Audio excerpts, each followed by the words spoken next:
It's midday. Hello, good afternoon, and welcome to the Citi Prime News live from our studios at number 11, Dr. Morton Loop in Adabraka, Accra. The news is live across the globe on citynewsroom.com, Citi 97.3 FM on Facebook, and CityTube on YouTube. My name is Inosafo, and this afternoon I'm here with Charles Owusukumi. Coming up, some parents of Adisadel College raised concerns of breakdown of law and order at the senior high school following violent assault of student. How they beat my boy, I was so mad. That is why I called the master. Even the senior house masters, when they are working, could you imagine that they work with the cattle because they can be attacked? So you are basically saying law and order has broken down in the school? Completely. Meanwhile, Nagrat calls for teachers to be empowered to restore discipline in senior high schools. Also coming up, mid-year budget review presentation rescheduled for the fifth time as finance minister is expected in Parliament on July 31. This is an agreement entered into between leadership and the Ministry of Finance as a prelude to the presentation of the mid-year review and possibly supplementary budget on Monday, the 31st of July, 2023. Still ahead in the bulletin, Kumasi Metropolitan Assembly implements directive restricting the movement of tricycles in the Central Business District. Tricycles are not supposed to be used for commercial purposes. And so therefore, from the national level, it is an illegality. But then, that is not what the city is resting on. The city is resting on the fact that the CBD is becoming congested. And so we need to take steps to limit certain activities. And later, we take you to Botiano in the Gawest municipality of the Greater Accra region, where residents resort to using a ladder to get into their homes after a road in front of their house caves in. All that and more on the Citi Prime News, which is live on our partner stations across the country. In the Western region, we're live on Premier 100.5 FM in Takoradi, Beach 105.5 FM also in Takoradi. In the Bono region, we're live on Greener 95.9 FM in Sunyai. In the Ashanti region, we're live on Orange 107.9 FM in Kumasi. In the Volta region, Akpini Radio 96.7 FM in Pando. In Hohoi, we're live on Heritage 107.3 FM. If you're in the Northern region, you're listening to us on Dasuma 99.1 FM in Yendi. In the Upper East region, you're listening to us on Word 88.3 FM in Zwarungu. If you're in Laura in the Upper West region, we're live on Westlink 88.1 FM. In the Northeast region, we're live on Eagle 94.1 FM in Wale Wale. The news is also live across the globe on citynewsroom.com, Citi 97.3 FM on Facebook, and CityTube on YouTube. Citi Prime News at 12 midday. Update you on all the running stories and connect you to the newsmakers.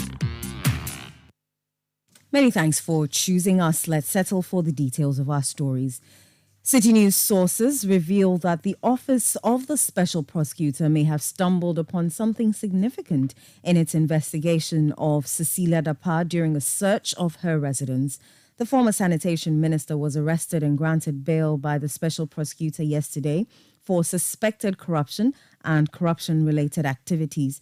Her arrest follows the publication of court proceedings where the former minister's house helps are undergoing prosecution for allegedly stealing more than $1 million from her home.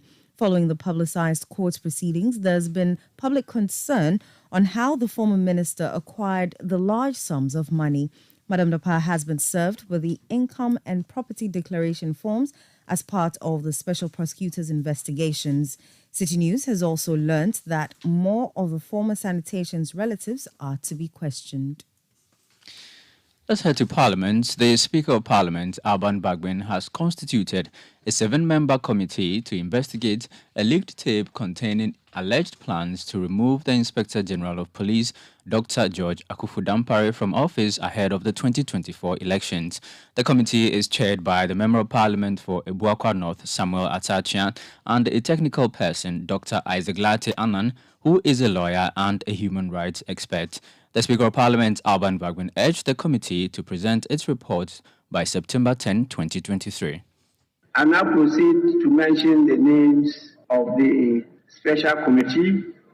The special committee will be chaired by Honorable Ata Achia, and with him from the majority side are Honorable Yaobuama and Honorable Ophelia Mensa. On the minority side, we have the Vice Chair, Honorable James Agalga, and with him are Honorable Eric Opoku and Honorable Peter Lanchine Chubu. The technical person is a lawyer, a human rights expert, in the name of Dr. Isaac Late Annan. He will be the seventh person to anchor the investigations of the committee.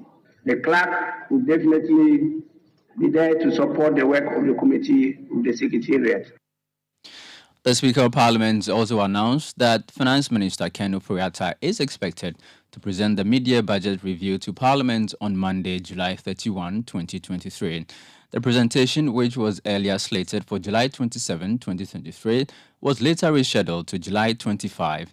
However, a few hours to the presentation, it was cancelled. In a communication to the House, Speaker of Parliament Alban Gbagben announced that ahead of the presentation, the Finance Minister will have an intensive engagement with members of Parliament on Friday, July 28, 2023. Tomorrow, we have a very important national event hosted by our partners in the church, and from His Excellency through my good self to the Chief Justice, the former presidents, some ministers, and all the important authorities in the country will have to convene to look at a very critical national agenda. In view of that, a number of members of Parliament are compulsorily to be present. And so we will not sit tomorrow. We will sit on Thursday, and on Friday, the Minister of Finance will be available to hold intensive meeting with members of Parliament. This is an agreement entered into between leadership and the Ministry of Finance as a prelude to the presentation of the mid-year review and possibly supplementary budget on Monday, the 31st of July, 2023.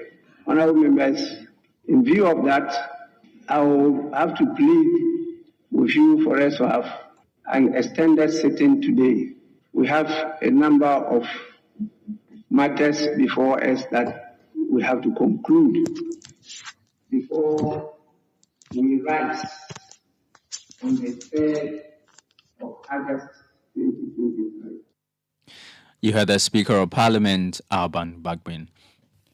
Despite the strong push by the International Monetary Fund for Ghana to review its gold for oil program as part of stricter monetary policies, the central bank is still hopeful that the oil policy will yield the anticipated economic stability.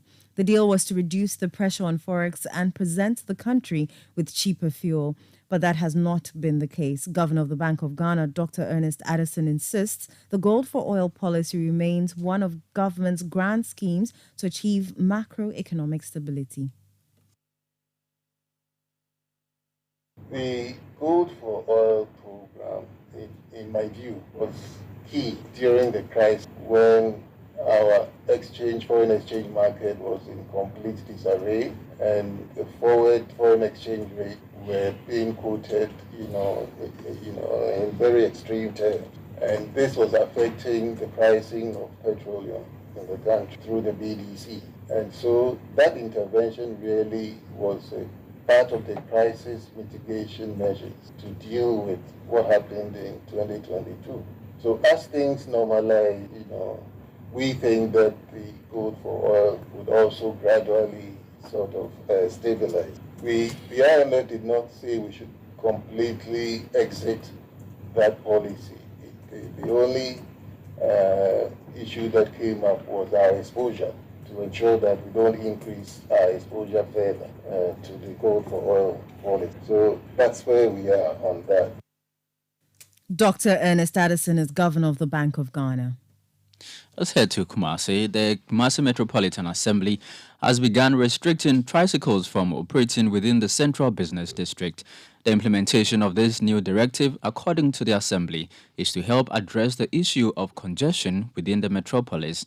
In recent months, the KMA has reiterated its resolve of reorganizing transport services in the city. While tricycle riders have expressed strong opposition to the decision by the Assembly, the head of the Transport Department at KMA, Randy Wilson, at a media engagement, insists that the Assembly remains resolute in implementing the directive to help address the issue of congestion. Kumasi Metropolitan Assembly is supposed to plan and regulate public transport within its area of jurisdiction.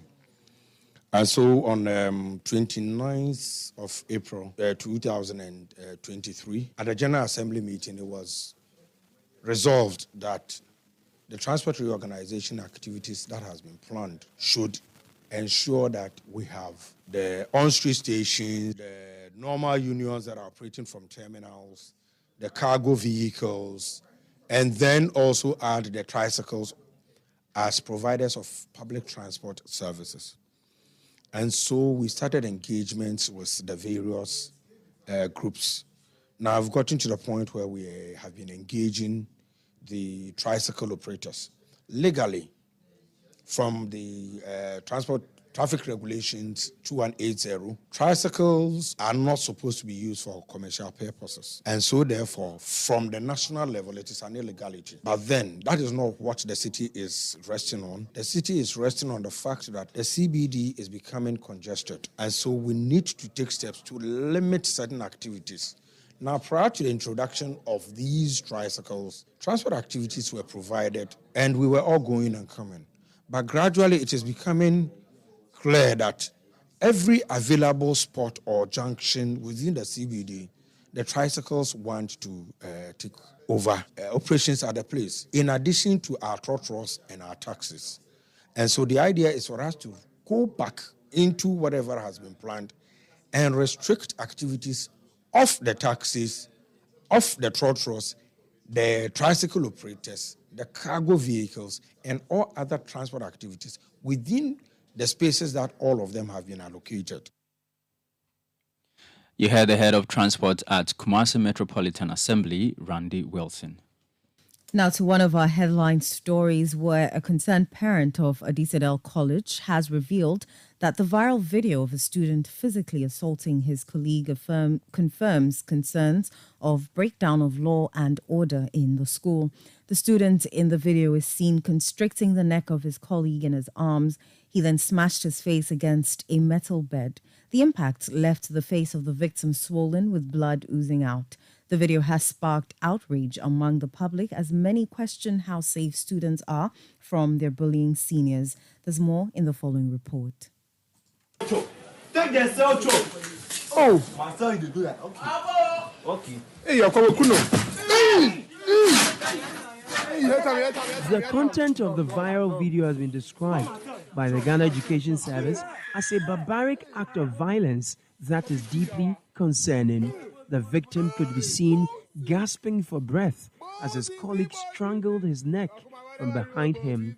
The helpless student could not defend himself, while other students made comments and others videoed the scene. The culprit finally let go of the victim after smashing his face against the metallic bed in the dormitory.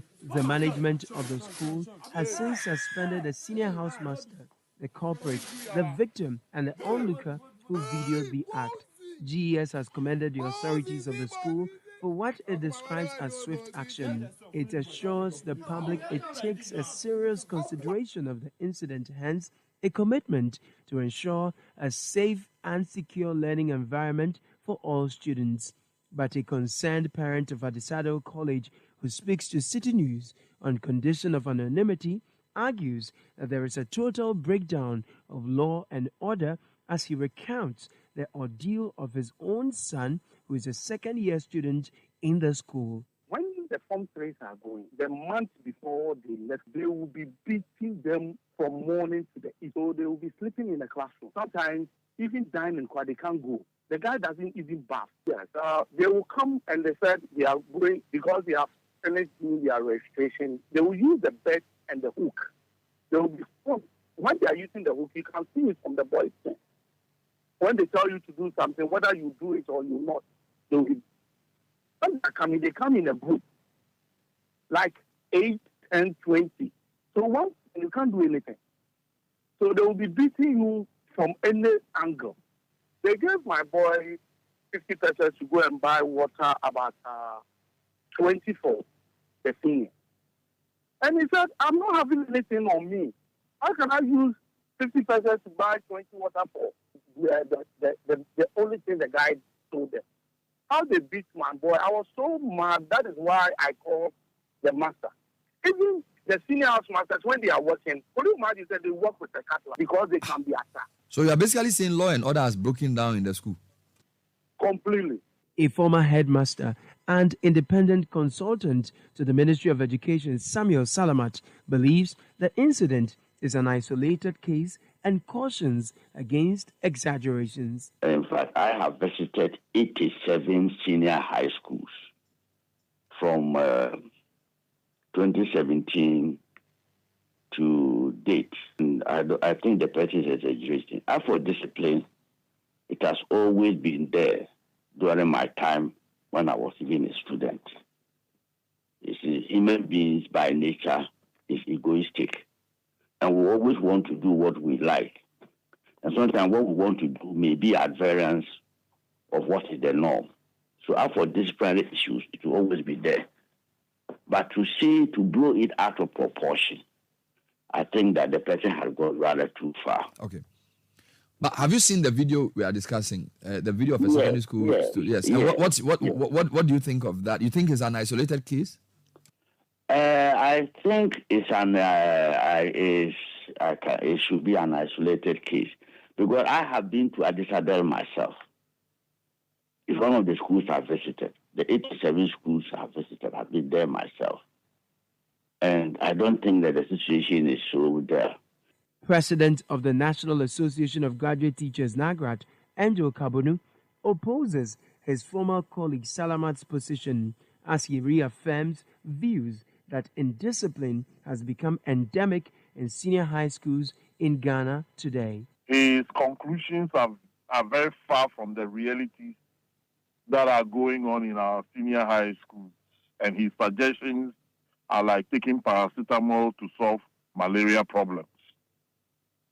My brother, since the Ghana Education Service announced a change in how students are disciplined, for example, the announcement that came that caning is banned in the school and that schools cannot outright withdraw or dismiss students and so on and so forth. From that time to now, discipline in our schools has been on the downslide.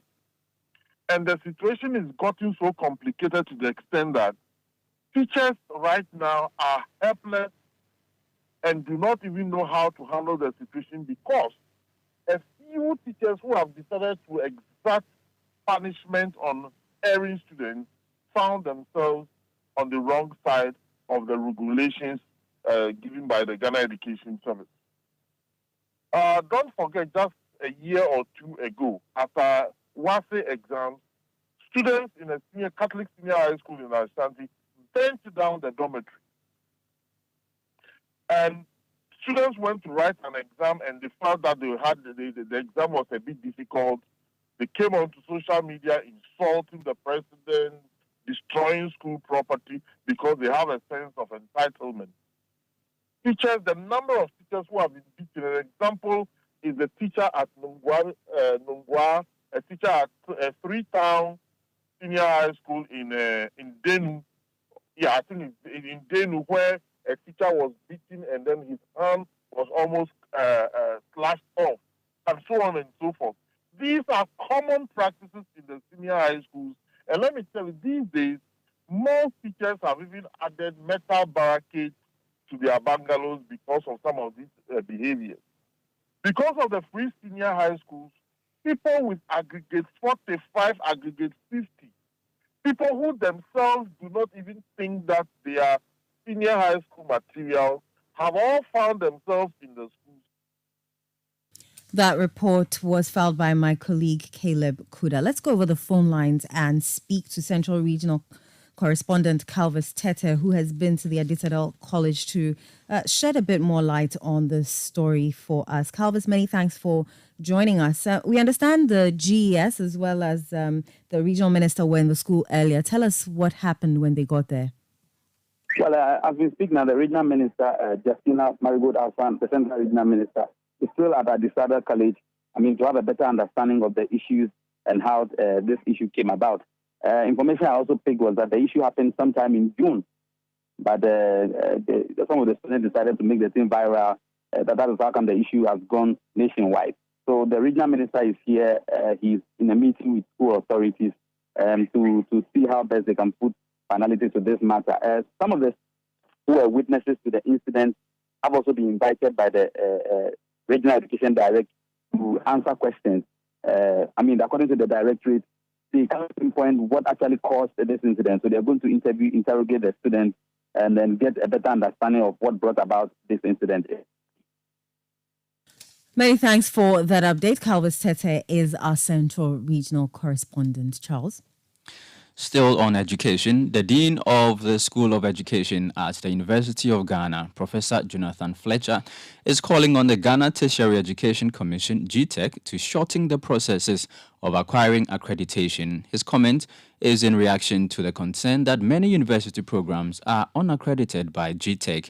During a Public Accounts Committee sitting, it emerged that about 300 programs being run by the Kwame Nkrumah University of Science and Technology are without accreditation. GTEC has in reaction shut down reasons to justify the acts by managers of the various institutions. Speaking on the matter, the educationist, Professor Fletcher, said a review of the accreditation process is needed. The accrediting bodies do not have the staff to actually do the job. They are administrators. Of course, they have various officers. But the people who actually do the accreditation, the visiting, the panel, they are actually the same people in the university.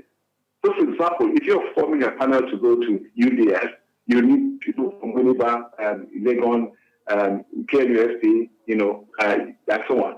And so you need to put together this panel from the various, experts from various universities. And that alone is something else because, experts within the university may not be allowed to do that. It has to be done, and of course, in the Senate. Therefore, so putting the team together itself is something else.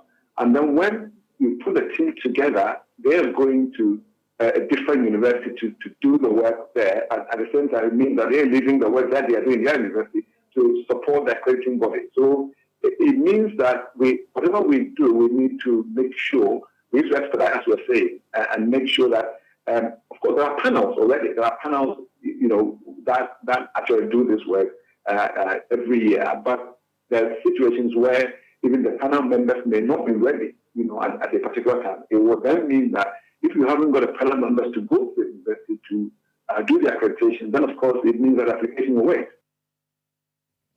Professor John Fletcher is Dean of the School of Education at the University of Ghana.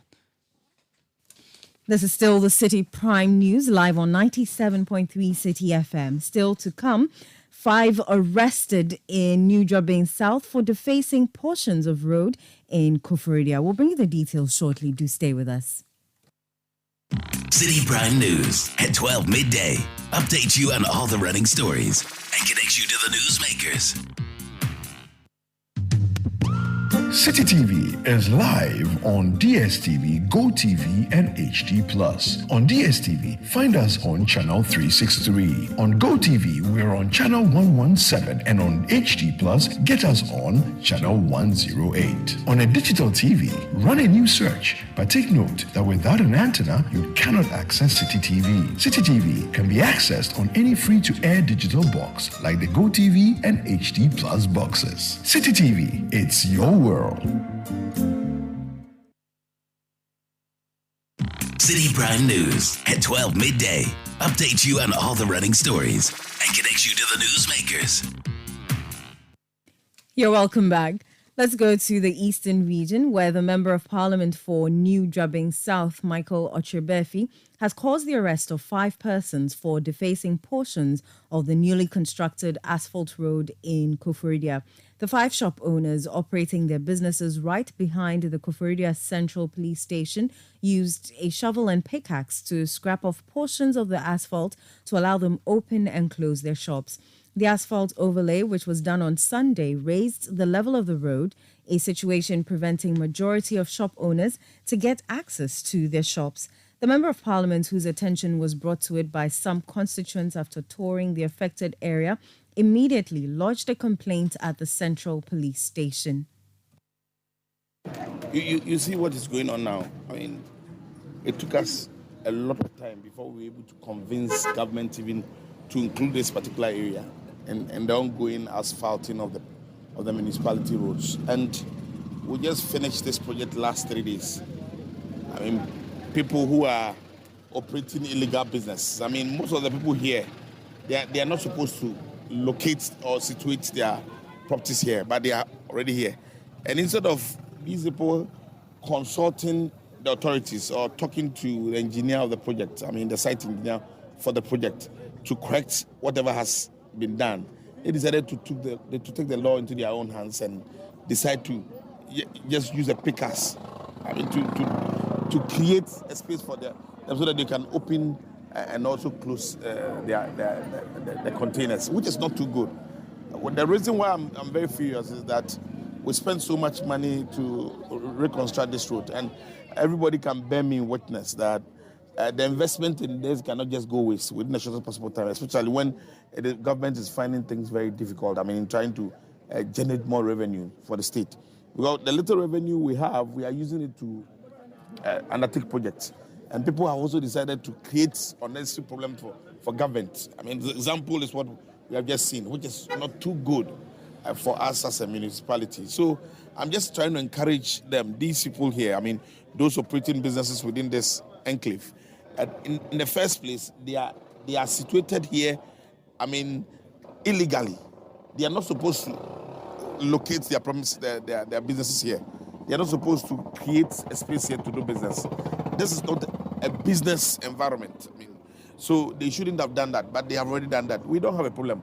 But my point is that whereas we have tolerated them, they should also, I mean, think of government, think of the investment that has been put in this particular venture, and not create problems for us by destroying the road at a very short. Because we just finished this about 3 days ago, and look at what has happened.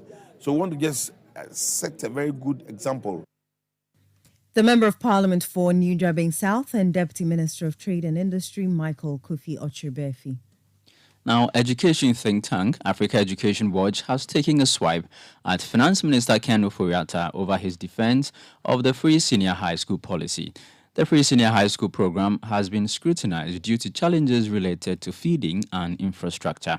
In the face of mounting criticism and calls for a discontinuation of the policy, the finance minister, at a meeting yesterday with the business community ahead of the 2023 mid-year budget review, defended the initiative. However, the education think tank says the posturing of the finance minister on the subject is disturbing, urging him to look into the challenges associated with the policy. Your annual budget execution rate for the program is 65%. So it means that what you have budgeted, look, I'm going to spend X amount for the program this year. At the end of the year, you only be able to finance 65% of it. What it tells is that 35% you are unable to get money to put into it. That is why we are seeing persons like the food suppliers, and we are seeing the uniform suppliers talking about arrears. Government continues to be in arrears because annually we don't execute the budget 100%. And you continue to be in arrears, yet you say, look, I'm not finding it difficult to implement.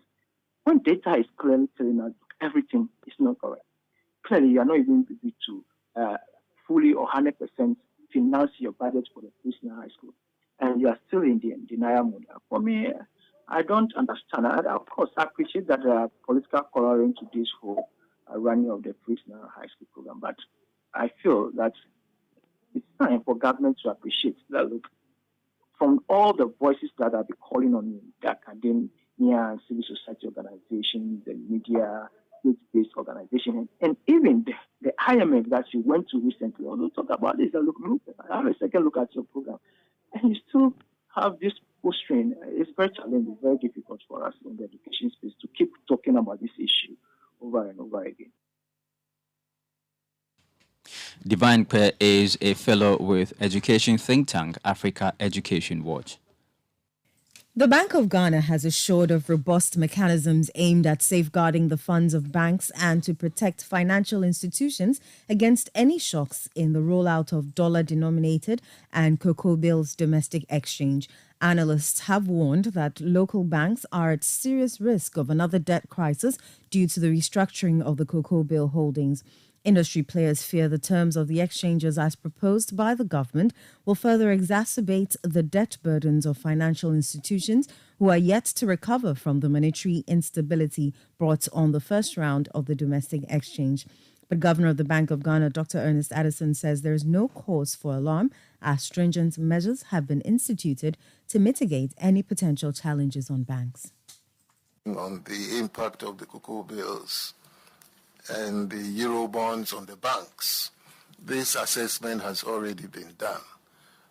A lot of the banks have already taken, the impairments on the cocoa bills and especially the euro bonds on the basis of certain assumptions that they have made on what the settlement would look like. So the impact on the financials of the banks have already been, in a sense, taken care of by most of the banks. And the holdings are quite concentrated, and there are not that many banks that are exposed to these euro bonds. You see that there are certain banks that, went into investing in these euro bonds very strongly. Dr. Ernest Addison, providing updates on bullion vans transporting money, said the Ministry of Interior is expected to soon give approval for the release of armored bullion vans to reduce the spate of robbery attacks. The armored vehicles, whether the banks are complying with it, I think broadly most of them are complying. I mean, you heard about the unfortunate event that took place a few weeks ago, and we immediately, asked them to comply and not wait for July 1st to comply. We immediately asked the banks to comply earlier. It was 2 weeks or so to the end of June when that incident occurred, and we immediately issued directives to the banks to comply immediately. So most of them are complying, I should say. Overall, most of them are complying. There are standard operating procedures on how money is moved, and between the banks and the police and ourselves, we have issued guidelines on how they should go about, these things. Ideally, there should always be a police escort, and the police is not even supposed to sit in the armored vehicle. They just have to respect the standard operating procedures that have been laid out for them. They're supposed to be wearing the armored clothes that have been supplied to them. All of those issues are there. And so we are expecting that going forward, we shouldn't be seeing any of these incidences. A lot of armored vehicles have been procured by the banks. I cannot tell you the exact numbers, but a lot. The Ministry of Interior has to give approval for them to import. I've seen a lot of clearances from the Ministry of Interior, but we can get you the exact numbers from our currency department. Governor of the Bank of Ghana, Dr. Ernest Addison there. Business community has refuted claims by the Bank of Ghana that tightening the monetary policy rate will help slow down the country's inflation. The central bank on Monday raised the monetary policy rate by 50 basis points, pushing it up to 30% after a review of economic trends in the last 2 months. This means the cost of borrowing at banks has risen by 0.5% from the previous rate of 29.5% held by the central bank in May 2023. Reacting to the development, President of the Ghana Union of Traders Association, Guta, says contrary to the claims by the Bank of Ghana, inflation will spike after the tightening of the policy rate.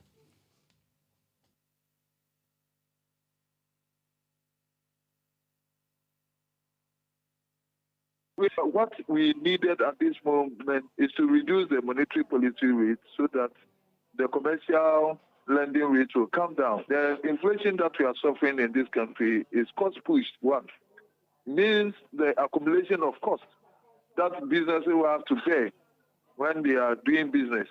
That's what is bringing this inflation that we are experiencing.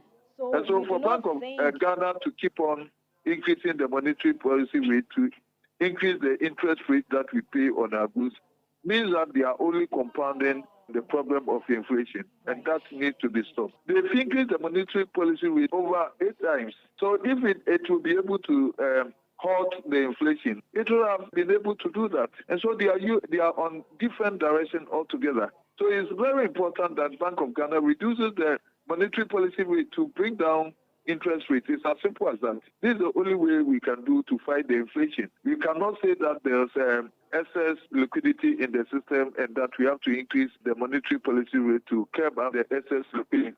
We have done that and it's not helping, and we keep on doing that. It's only compounding the problem.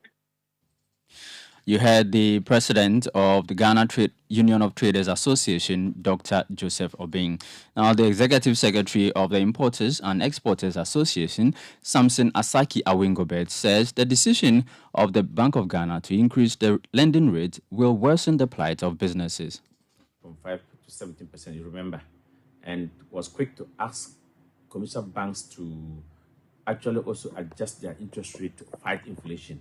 Yet inflation went as far to 50%. Then now that the inflation rate has come to like 42 point something, you still come back again to say that you are increasing it by 50 points because you want to curtail inflation rate.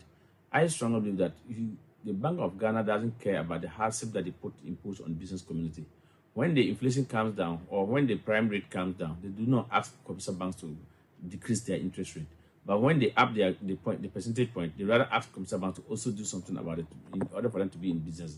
Forgotten that the one who go to the commercial bank to borrow to do businesses also needs some kind of reduction as on when the inflation comes down, as on when prime rate comes down, so that at least it can correlate with the interest rate that he's using to do his business. Yes, it's going to be the high cost of doing business is already there. That was the executive secretary of the Importers and Exporters Association, Samson Asaki Awingobet. A Nigerian national based in Brazil has been sentenced to 10 years imprisonment by an Accra High Court for the possession and attempted smuggling of cocaine into Ghana. Officials of the Narcotics Control Commission picked him up at the Kotoka International Airport as part of their daily routine. His narrations were found to be distorting, leading to further checks on his luggage where the concealed consignment was found. He's been sentenced to a minimum of 10 years with hard labor and charged 10,000 penalty units, of which he will serve 3 additional years in default. The sentence is expected to run concurrently. The court also ordered the destruction of the exhibit in the presence of the court registrar, state prosecutors, and the defense counsel. In a statement signed by the Acting Director of Public Affairs and International Relations at the Narcotics Control Commission, Francis Opokuamwa, the Commission is committed to protect the public from the trade and usage of illegal narcotics to maintain public safety. This is still the Citi Prime News, live on 97.3 Citi FM. Still to come, we'll take you to Botiano in the Gawes municipality of the Greater Accra region, where residents resort to using a ladder to get into their homes after a road in front of their house caved in. Do stay. Citi Prime News at 12 midday. Updates you on all the running stories and connects you to the newsmakers. 1x Big Jackpot is here with weekly massive prizes up for grabs. All All you have to do is place your bets on any sports game and stand a chance to win. Simply register at onexbet.com.gh. Use promo code JackpotGhana and place your bets. 1xBet is your key to great victories. Feel like a winner. 1xBet. Gambling can be addictive. Bet responsibly. Not for person under 18 years. This advertisement has been vetted and approved by the Gaming Commission. Citi Prime News at 12 midday. Update you on all the running stories and connects you to the newsmakers. You're welcome back. Now, 7 out of 9 individuals have been compelled to move out from a 6-bedroom apartment at Botiano in the South municipality following the difficulty they go through to access their home. The development is as a result of the washing away of the road in front of the building, leaving a deep gully. City News' Philip Nilate visited the community and filed this report. What will be your next line of action when you wake up one day just to find out that in front of your house you would have to resort to a ladder before you either get out of that particular house or get back in the abode? Well, this is the situation of some individuals at Botiano in the South municipality. They have no option than to climb a ladder before they are able to get access to their homes because of the wash-off road in front of their abode. And this has created a deep gully in front of their building. I'll speak to these individuals and find out from them how they are coping with the situation. Already I started 2013, but the last year, I'm finished because my master and wife no call a pregnancy woman. If you that's why you first go for no. It began in 2013, but it worsened last year. A wooden bridge was on the galley, but that was washed away by heavy rains last year. This is a challenge for us. The Member of Parliament for Botiano English Yamanfru was here to see it, but no action has been taken. This is a route that vehicles used to ply on from Botiano Main Road. Currently, we are 2 in this house. We were initially 9, but 7 have moved out. The children and their mother, who is pregnant, couldn't use the ladder, so they had to relocate. Only the 2 of us left in the house can use the ladder. Besides, I don't have money to rent elsewhere. The government must fix this road.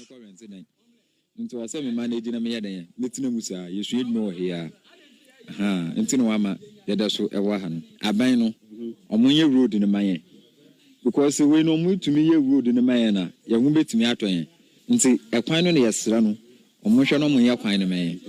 This is a very big situation here and we need the government to come and do for us because it's caused a lot of damage here and you have to climb a ladder before you go to the house.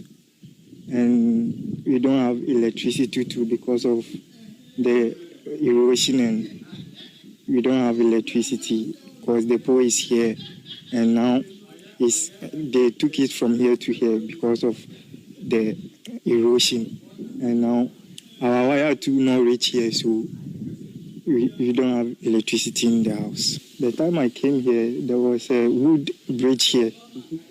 When the last time it rained hard and it took it away. So right now, our choice is to use this ladder. Every time when I'm going to sleep, I have to if I can't finish, I have to take the ladder. Because if I leave it here, someone will come and steal or if the rain fall, take it away. So I have to take it inside and at the morning I have to bring it back.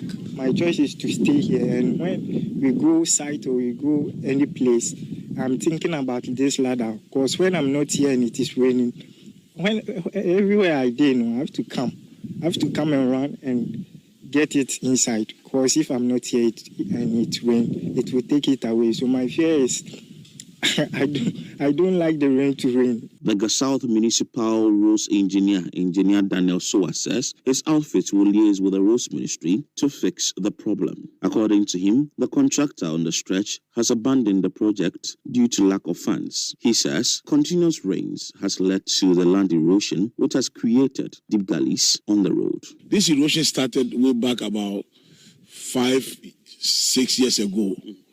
Even further that, you realize that there were some traces of erosion that was taking place. But over the time, it has, become what we see now. Is it a road? Is it a major road? It's a road. From where to where? It's a road that, moves from New Botiano, goes to Polytank.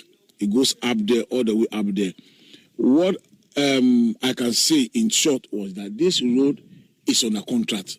That is a contractor on it. But so there is a contractor on it and the road is like this? The contractor is on it. So where is the contractor? I want to give you the background. The contractor started when we were coming. You drove on an asphalt road. Yes, he did all that road up to a point, and the contractor, got missing.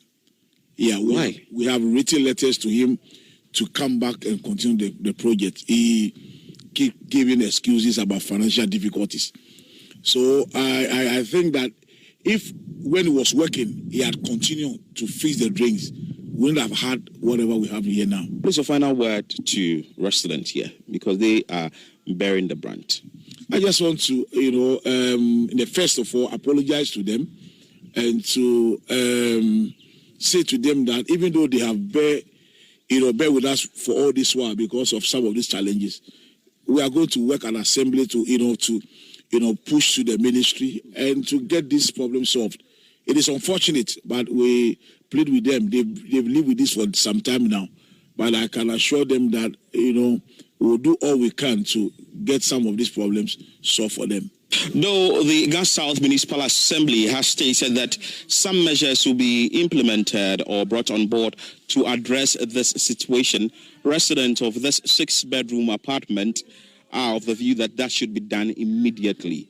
Reporting for Citi News, my name is Philip Latte. In some more news, the Planned Parenthood Association of Ghana, PPAG, is calling on government to include reproductive health education in the curriculum of high schools. The association made this call during a media tour at their office to provide a first-hand encounter and experience with their resources. Speaking to the press, the executive director of Planned Parenthood Association of Ghana, Abena Edubia Amoa, indicated that a free senior high school policy will lose its value if sex education is not provided in institutions and students drop out due to teenage pregnancy. Away from that, 3 persons have so far picked nomination forms to contest the upcoming parliamentary primaries of the New Patriotic Party in the Wa Central constituency of the Upper West region. The number includes the municipal chief executive for Wa Central, who's contesting the primaries for the 3rd time running, having lost the last primaries to a businesswoman, Hajia Humu Awudu. Citi News' Latif Mahama reports that the political atmosphere within the NPP is heating up as the 3 candidates are crisscrossing the constituency in their bid to canvass for votes. The Wa Central constituency is among 7 other orphan constituencies in the Upper West region, where the governing New Patriotic Party has opened nominations for parliamentary primaries. As at Friday, July 21st, 3 aspirants, including the municipal chief executive for Wa, Ishaku Mumin Tahiru, Hajia Umu Audu, and Nayaru Ishaku, had picked nomination forms to contest in the upcoming parliamentary primaries of the NPP. Ishaku Mumin Tahiru won the primaries in 2016, but lost with 571 votes to the current Member of Parliament for Wa Central. He was, however, unlucky in his second parliamentary bid when he lost the parliamentary primaries to a new entrant, Hajia Umu Audu, who is known for her business and philanthropic work. I'm using this platform to confirm to you that yes, I've picked the nomination form once again to lead the party in the municipality. We look at the track record of the party in the municipality, the growth, the trend of growth of the party, and then the period. So you realize that when I came into the scene as a parliamentary candidate for 2012, we see that we started to work for the appreciation of the party votes generally, and then also the parliamentary votes. So if you compare the 2008 margin and the 2012 margin, you see a lot of improvement. So we carried that performance to the 2016, where we lost the seat just by a paltry 571 votes. But after that, if you look at the performance as far as the parliamentary is concerned, even including the presidential, you see that there has been a downward spiral, for which I think that there is still a room for us to come in to salvage the party. He says his work as a municipal chief executive has propelled him as the right candidate to snatch the West Central seat from the NDC. If for nothing at all, as a municipal chief executive for this constituency for 2 consecutive terms running, and the track record of my work and that of the government, the business that I led, working on behalf of the government and then also taking some initiative within the municipality, I'm sure there is no community within this municipality where you will go and you see the mark of this assembly through my initiative. And then some groups, and then many individuals will attest to you that we have touched their lives, and they are the decision makers. So I think that we have done a lot that can get us the seats. Holding the flag of this party high and not dimming the light of the party, I think it is paramount. So being the municipal chief executive, I think the flag of MPP has always been hosted high. And I know the delegates are aware of that. And I also believe that once they know that I'm the reason why MPP is popular within the municipality, definitely they will give me the nod to represent them. What I can tell the delegate is that 2024 election is a very crucial one. It's a very strong battle, and then usually you go to the battlefield with your best generals. And then looking at me, I think I am the best general that can lead MPP into the 2024 parliamentary and general elections. And then once we are ready to break the 8, you need somebody that can carry everybody along. However, Hajiya Umu Audu, who represented the MPP in the last parliamentary elections, but also lost to the NDC, is seeking a comeback to consolidate her gains. A group of young men and women, including market women, came together to contribute their widow's mite to purchase the form for her so that she could contest again. And this is because they think that she has done a lot of good work for them, including the constituency, such that they think that the contributions that she has been able to give out so far in her political fortunes, if she's given the opportunity again in West Central this time around, they are hopeful, including my good self, that she'll be able to win the seat. From 2020 till date, Hajiya Umu has still been able to hold the grassroots together. She has still been able to hold the party together. She has still been able to find job opportunities for the teeming youth. And that is the clearest example that we have all seen, that the youth came together to contribute money to purchase her funds. So I am confident, including many in the constituency, that 2024 is the time for Hajiya Umu Audu to go to parliament. Mr. Kwegala dispelled assertions by critics of Hajiya Umu and said she is the right candidate that can win the West Central seat for the NPP. In 2020, the party decided to change the candidate, and some of these things you cannot question because delegates are never wrong. In 2020, when we presented Hajiya Umu Audu, unfortunately we didn't win, but everybody saw the improvement to which she brought, the kind of respiration she inspired into the constituency. We moved the vote margin from 24,000 in 2016 to 33,340. So if you compare what Hajiya Umu had to that of the president got about 23,000. So she was able to garner 10,000 plus or 10,000 extra of the votes. Though we lost with about 6,000 vote margin, considering her being the first time, considering parliamentary primaries or parliamentary elections being the first time, with that particular campaign that she prosecuted, we are hopeful that going by this trajectory, if we present her again as our candidate, she will be able to pull a surprise by winning the seat. And we all know what the current MP is doing. Since he went to parliament in 2020 up till now, there is nothing more significant to show to add to what he already said he has done. The West Central constituency has since 1992 been occupied in parliament by the National Democratic Congress, though the NPP has been making serious inroads in the parliamentary elections. A new entrant who happens to be the son of a former Upper West regional chairman of the NPP is the third person seeking to break the dominance of the NDC and snatch the seat for the first time.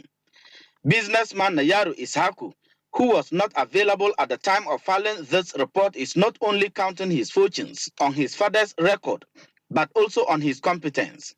He believes he resonates with the aspirations of the youth and grassroots members of the NPP in the West Central constituency. 3 persons have picked up nomination forms to contest the upcoming parliamentary primaries of the governing New Patriotic Party here in the West Central constituency of the Upper West region. But the decision as to who leads the party in the general elections lies solely in the hands of the delegates. Reporting for Citi News, my name is Latif Mahama. Wa.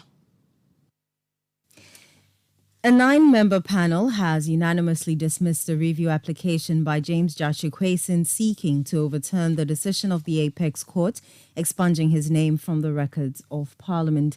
The Apex Court ordered Parliament to expunge his name from the records of Parliament after delivering a judgment nullifying all processes leading to his election and swearing in. His lawyers on June 29 filed the review application in a substituted statement of case on July 5 on grounds that the decision of the court was against previous binding decision of the court established and made up of fundamental and basic errors. Moving the review application on Tuesday, lead counsel for the applicant, Chachu Chikata, argued that the order to expunge the name of the client was against rules of natural justice as his client was not heard on the matter. He also argued that the right order to have been given was for the court to order for his seat to be declared vacant rather. He also argued that the court misrepresented previous decisions of the court, which were relied on in making a determination that Joshua Quayson, by holding a Canadian citizenship at the time of filing his nomination, was against Article 94(2)A of the 1992 Constitution. Attorney General Godfred Dame, however, opposed the application on grounds that no errors were contained in the decision of the court. He also took issue with arguments by Chachu Chikata that the court misrepresented previous decisions of the court. In his view, it is unacceptable for Chachu Chikata to say the court misrepresented itself as it impugns malice on the part of the bench. He further contended that the court did not make any error in law. Lawyer for Michael Ankoma Nimfa, Frank Davis, also opposed the application, arguing that Chachu Chikata rather misrepresented the cases relied upon by the judges. He also took issue with Chachu Chikata claiming the Supreme Court misrepresented the case. The 9-member panel chaired by Chief Justice Gertrude Tokonu dismissed the application as without total merit. Now, Parliament has summoned the Minister of Interior, Ambrose Derry, to appear before the House on August 1, 2023, over the alleged police brutalities meted out to a 32-year-old man, Yusuf Salamuddin, leading to his death. The Member of Parliament for Asawase, Mohammed Mubarak Muntaka, in a statement on the floor of the House, appealed to Parliament to invite the Minister to provide facts on the incident which caused the irate youth to attack the Asawase police station on Sunday. The First Deputy Speaker, Joseph Osewusu, in his ruling directed that the minister briefed the House on the incident on August 1 for onward action. And that's how we end today's Citi Prime News, which has been live from our studio here in Adabraka in Accra. My name is Eno Safo, and I was here with Charles Owusukumi. For more news, do log on to our website, citynewsroom.com. Up next is the afternoon's edition of the City Business News with Nashika Caesar. Many thanks for tuning in. Do enjoy your day. City